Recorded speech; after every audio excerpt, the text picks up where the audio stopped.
How much do you love your chess? I'm Grandmaster Max Illingworth, and I can say that I didn't become a Grandmaster by being half-hearted in my training and practice in chess. But I also know that no matter how passionate you are about chess, there can be times where our passion might wane, or we might get frustrated because we're not getting the results that we're after. And in those times it can be useful to ask, well, what is it that we really love about chess? What is it that kind of drew us to chess in the first place? And your answer might be quite different to mine.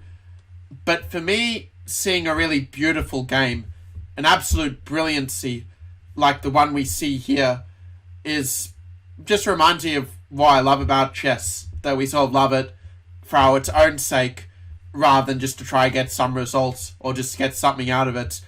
In a similar sense to how we love our parents unconditionally, the greatest passion in chess, to my mind, is when we enjoy chess, whether we kind of win or not as such. So this is a really awesome game between Lev Polugaevsky as white against Rashid Nezhmetdinov as black. And if you haven't heard of Nezhmetdinov, then I have a feeling you're not going to forget him in a long time after seeing this awesome game. Now, while I've been doing this introduction, you might have been thinking, well, what should white play here? It's a pity we can't play f takes e5 because of the monster pin on the pawn. So congratulations if you came up with the move a3. It's true the king is not sitting pretty on e3 and could easily be roasted fried liver. But at least after knight takes and queen c2, there is some hope that maybe the king can run away to the queen side, and that white might be able to mount a defense from there. Though admittedly, I think black is still much better if he plays a move such as queen to h3, just to try and get out of the way of moves like rook to h1, which would actually allow a very nice tactic by black. Do you see the winning move for black in this position? Okay, this is the warm-up exercise, and congratulations if you found bishop takes f4. We can't take the bishop because of the pin on the king this way, on the pawn to the king. But if knight takes f4, then queen g3, and boom, that knight is long gone on f4. So what Polugaevsky did was, he played this move rook h1, and I think at first he might have been thinking, I've got this one in the bag. You have to move your queen. When you move your queen, I'll take your bishop for free, and I'm going to celebrate this win with my friends at the bar. At least that's what they'd say in England.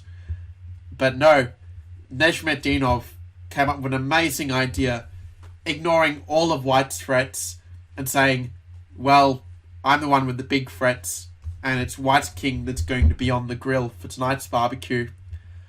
So the move that black played here, pause the video if you haven't seen it yet. He played the move rook takes f4, double exclamation mark. Actually, I give it 5 exclamation marks, but ChessBase only lets me give it 2. And there's not much white can really do at this point. In fact, Lev Polugaevsky said at this moment, after rook f4, I realized that this game would be published all over the world and that it would be immortalized, and there was no way to avoid the brilliancy that would follow. So what was he talking about? We'll get to rook takes queen in the game. But if g takes f4, we can play that old trick we saw a bit earlier with bishop takes f4. And now, if they play knight takes f4, we go knight takes c2. And there is, let's count, 1 legal move for white. Queen takes c2. Queen takes c2. And black is simply up material with a very decisive material advantage. So Polugaevsky braved the queen sack. Rook takes h2. After rook f3, it turns out that if you play rook to f1, you do win back the queen, but it also allows white to take the bishop and fend off the attack that way. So it's very important to play it with the double check to make sure that king has nowhere to go except for d4, right in the center of the board. Unfortunately, it wasn't king of the hill for black, for white, or he would win here. But I bet you're not going to find the move that Nezhmetdinov played. So can you play like Rashid Nezhmetdinov as black here? So congratulations if you found the other double exclamation mark move. Bishop to g7, pairing all kinds of monstrous discovered checks against that enemy king. So there's not a lot that white can really do here. I will point out that technically speaking, you're also winning if you play c5, though white does have the option to take en passant, and then black would have to find the genius move b5 and mate with knight e to c6 in this way. So to be fair, there's more than one way to win as black. But if you're wanting to play bishop e3, you might have thought that was a checkmate, but that does allow the king to get away. I mean, if you try to go with the bishop, then the king will just escape, and it's no bueno for black's attack here. But after bishop g7, well, now it all comes into place, and the white king will just be hunted and killed in the middle. Now, there are a lot of different moves that white can try in this position, but none of them really cut the mustard here. Let's say if white plays bishop d3, for example, well, we'll just take the bishop, and after king c4, we can go for a mega fork, and we'll have a decisive material advantage after king takes, and knight takes d1, and so on, where we can play rook e8 and just go bang bang in the center. So what else can white do here after bishop g7?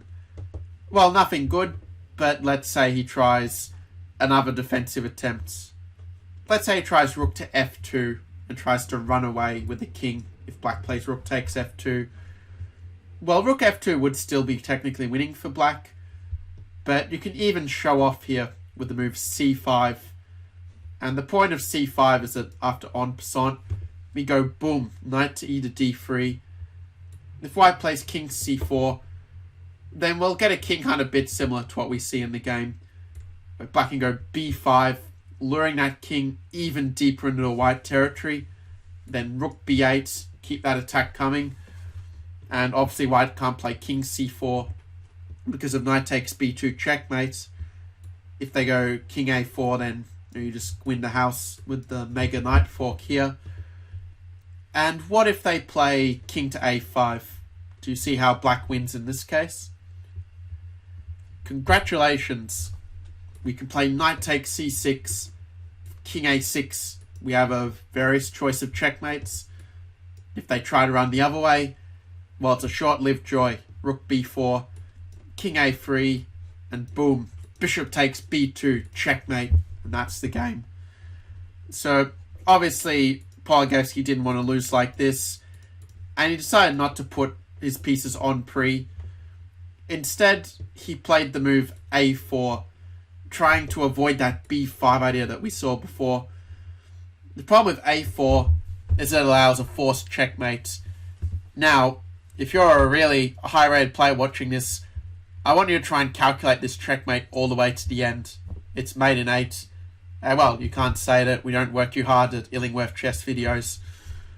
So pause the video and come up with your move. So congratulations if you found the move c5. As I mentioned, it's not checkmate because of en passant. But here's where black plays the deadly quiet move, which is often a way to round up these king hunts when their king's in the middle, and we're just agonizingly close to being able to checkmate them. So black played the move b takes c6, threatening the checkmate with c5, which already rules out most of the options that white can play. In the game, he swallowed his pride and played bishop to d3 in this position. And there are so many good moves here that if you want to really mess with the opponent, you could even play the quiet move a5, and white would still be completely dominated. But okay, time is precious, and black decided to finish it off in the fastest way. Knight e takes d3. If they go e5, we simply take them. If king c4, okay, let's play the moves with me. So d5, and what do we play after e takes d5? That's right, we play c takes d5. I mean, why settle for winning the queen when you can checkmate the enemy king? So go rook b8, Make sure every piece is involved in the attack. After king a5, then the closing move, knight c6. Okay, other moves mate as well, but this is the fastest. White resigned here because there are no less than 3 ways for black to mate in one move in this position. Personally, I like the move knight c5. It's very harmonious to see all of these pieces working hand in hand to checkmate the enemy king. But there are other ways as well, of course. Knight b4 and rook to b6. So in this, I think this is a really nice answer to the question of why is it that I love chess so much, and why is it that, you know, we'll take it with us to the grave.